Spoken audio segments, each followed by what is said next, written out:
ఏపీలో రాజకీయ పరిణామాలు వేగంగా మారుతున్నాయి. ముద్రగడ పద్మనాభంను వైసీపీ ఎంపీ మిథున్ రెడ్డి కలిశారు.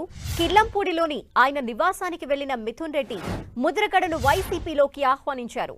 సీఎం జగన్ ఆదేశాలతోనే కలిశామన్నారు. మరోవైపు ముద్రగడ హరిరామ జోగయ్యపై జనసేన అధినేత పవన్ కళ్యాణ్ పరోక్ష వ్యాఖ్యలు చేశారు. నిన్నటి వరకు కొందరు తనకు సలహాలిచ్చారని, ఎలా నిలబడాలో ఏం చేయాలో సూచించారని, ఇప్పుడు వాళ్లంతా వైసీపీలోకి వెళ్లారని వ్యాఖ్యానించారు. తన వద్దే ఇలాంటి ఐడియాలు వస్తాయని చెప్పారు. కన్వీనియంట్ గా మాట్లాడే వ్యక్తులు తనకొద్దని, నిలబడే వాళ్ళు కావాలి అన్నారు పవన్ కళ్యాణ్. మొన్నదాకా అందరూ సలహాలు ఇచ్చారు నాకు, నువ్వు ఎలా నిలబడాలి, ఎలా చేయాలని. అందరూ వైసీపీకి వెళ్ళిపోయారు. ఈరోజు పవన్ కళ్యాణ్ దగ్గర అన్నీ వస్తాయి ఐడియాలు. సీట్లు ఎన్నా తెలియదబ్బా నాకు, అన్నీ ఒకటి కాదు. నేను అనేది ఏంటంటే, నువ్వు రిజర్వేషన్ గురించి మాట్లాడినా, ఏమి మాట్లాడినా పద్ధతి ప్రకారం మాట్లాడండి. పింక్ డైమండ్ లాగా టీడీపీ ఆ ప్రభుత్వం ఉన్నప్పుడు ఒకలాగా, ఈ ప్రభుత్వం ఉన్నప్పుడు ఒకలాగా మాట్లాడకండి. అందుకని ఈ రోజున మనకు కావాల్సింది కన్వీనియంట్గా మాట్లాడే వ్యక్తులు కాదు, నిలబడే వ్యక్తులు కావాలి. పవన్ కళ్యాణ్ వ్యాఖ్యలకు సంబంధించి మరిన్ని డీటెయిల్స్ మా ప్రతినిధి రవిచంద్ అందిస్తారు. రవిచంద్, ఏపీలో తాజా రాజకీయ పరిణామాలు ఎలా అర్థం చేసుకోవాలంటారు, ఎలా చూడాలి అసలు? ధనలక్ష్మి, ఈరోజు పవన్ కళ్యాణ్ చేసిన వ్యాఖ్యలు అయితే కొంత రాజకీయంగా చర్చనీయాంశంగా మారాయి. ఎందుకంటే ఇప్పుడు వరకు కూడా పవన్ కళ్యాణ్కి మొన్నటి వరకు కూడా చేదోడు వాదోడుగా ఉండి సహకారం అందించినట్టు ఉన్న పెద్ద మనిషి లాంటి చేగొండి హరిరామ జోగయ్య కుమారుడు కూడా, మొన్న సూర్యప్రకాష్ కూడా ఏదైతే జనసేనని వీడి వైసీపీలో చేరారో, అదేవిధంగా గతంలో కూడా ఏదైతే ముద్రగడ పద్మనాభం కాపు ఉద్యమ నేత ముద్రగడ పద్మనాభం కూడా కొంత గ్యాప్ అయితే పవన్ కళ్యాణ్తో ఉంది. ఈ నేపథ్యంలోనే వైసీపీ హైకమాండ్కి ఆయన టచ్లోకి వెళ్ళారు. చాలా కాలంగా ఆయన జనసేనలో చేరాలని ప్రయత్నించినప్పటికీ ఇటువైపు నుంచి సహకారం లేదు అని కూడా ఆయన వ్యాఖ్యలు చేశారు. ఈ నేపథ్యంలో ఆయన వైసీపీకి టచ్లోకి వెళ్ళారు. ఈ నేపథ్యంలో పవన్ కళ్యాణ్ని టార్గెట్ చేసుకుంటూ గతంలో కొంతకాలంగా వారు లేఖలు కూడా రాస్తున్నారు. అన్ని అంశాలు కూడా తాడేపల్లిగూడెం సభలోనే ఆయన వారిని తిప్పికొట్టడం జరిగింది. ఆ విమర్శలకు తిప్పికొట్టారు. ఆ తర్వాత వీరి మధ్య గ్యాప్ అయితే పెరిగిపోయింది. వీరంతా కూడా వైసీపీలోకి వెళ్ళిన దగ్గరగా ఉంటున్న పరిస్థితి కనిపిస్తుంది. ఈ నేపథ్యంలోనే ఈరోజు పవన్ కళ్యాణ్ కొంత ముందడుగు వేసి కొన్ని వ్యాఖ్యలు అయితే చేశారు, కీలక వ్యాఖ్యలు చేశారు.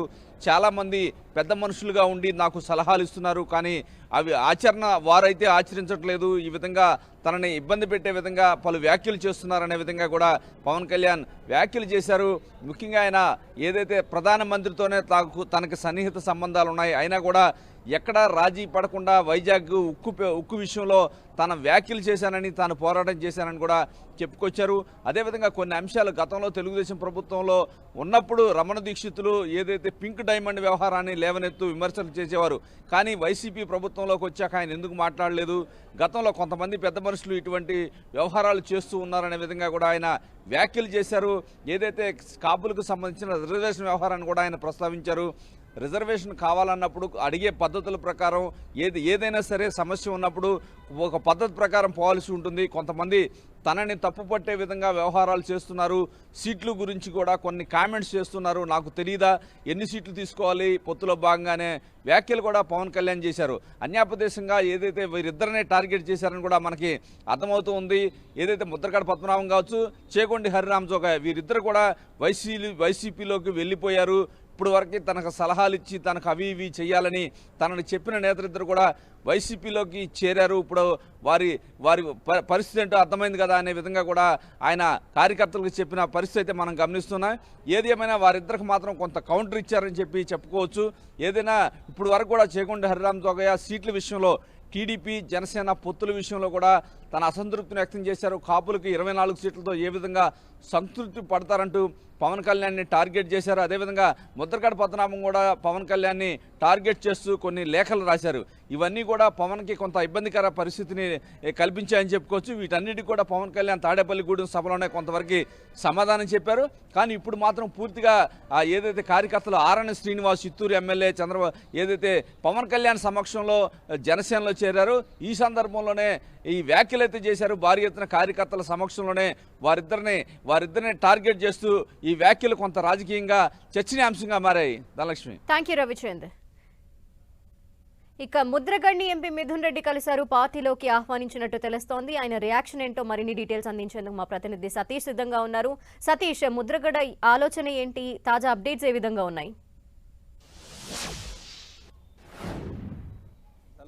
ఈరోజు ఉదయం కాపు ఉద్యమ నేత ముద్రగడ పద్మనాభాన్ని వైసీపీ నేతలైతే మాత్రం నేతలు ఒక బృందం కూడా కలిసిందని చెప్పుకోవచ్చు.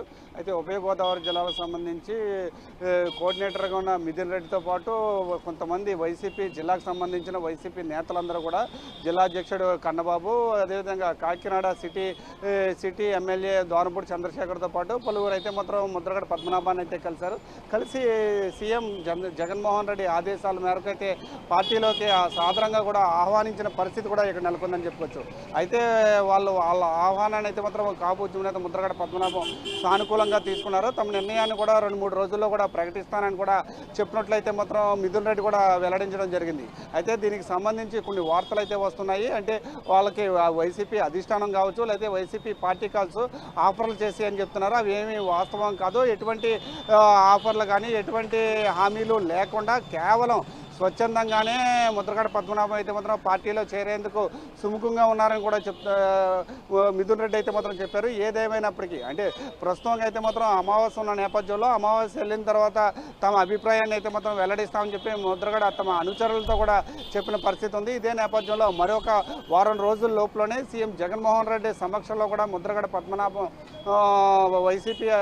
వైసీపీలో చేరుతారని కూడా మనం చెప్పుకోవచ్చు. ధనలక్ష్మి, ప్రస్తుతానికైతే మాత్రం అంటే ముద్రగడ పద్మనాభం వైసీపీలో చేరికపై పలు ఉత్కంఠ అంశాలు అయితే మొత్తం జిల్లాలో చోటు చేసుకున్నాయని కూడా మనం చెప్పుకోవచ్చు. ఎందుకంటే ఇప్పటి వరకు కూడా జిల్లాకు సంబంధించిన అన్ని అసెంబ్లీ స్థానాల్లో కూడా దీనికి సంబంధించి పూర్తి స్థాయిలో కోఆర్డినేటర్లను కూడా వేయడం జరిగింది. దీనికి సంబంధించి వాళ్ళే పోటీ చేసే అవకాశం కూడా ఉంది. అంటే మనం కాకినాడ జిల్లా విషయానికి కనుక వస్తే కనుక జగ్గంపేట, ప్రత్తిపాడు, పిఠాపురం 3 సిట్టింగ్ ఎమ్మెల్యేలను అయితే మాత్రం మార్చినప్పటికీ కూడా వాళ్ళకి సంబంధించి సమన్వయకర్తలను నియమించి వాళ్ళని ఎన్నికలకు సిద్ధమని కూడా వైసీపీ అధిష్టానం అయితే మాత్రం చెప్పింది.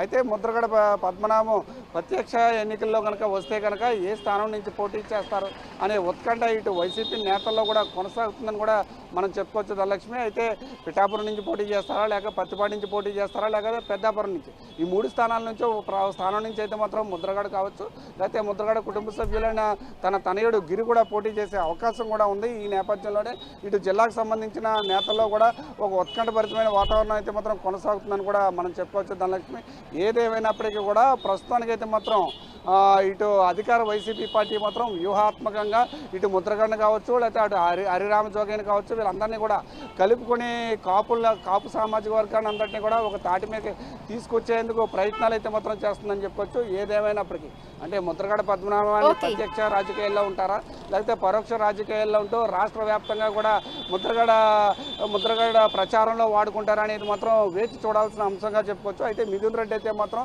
ముద్రగడ పద్మనాభానికి ఒక సముచిత స్థానాన్ని అయితే మాత్రం అధిష్టానం ఇస్తుందని చెప్పి కూడా తెలపడం జరిగింది. Dhanalakshmi, thank you Satish.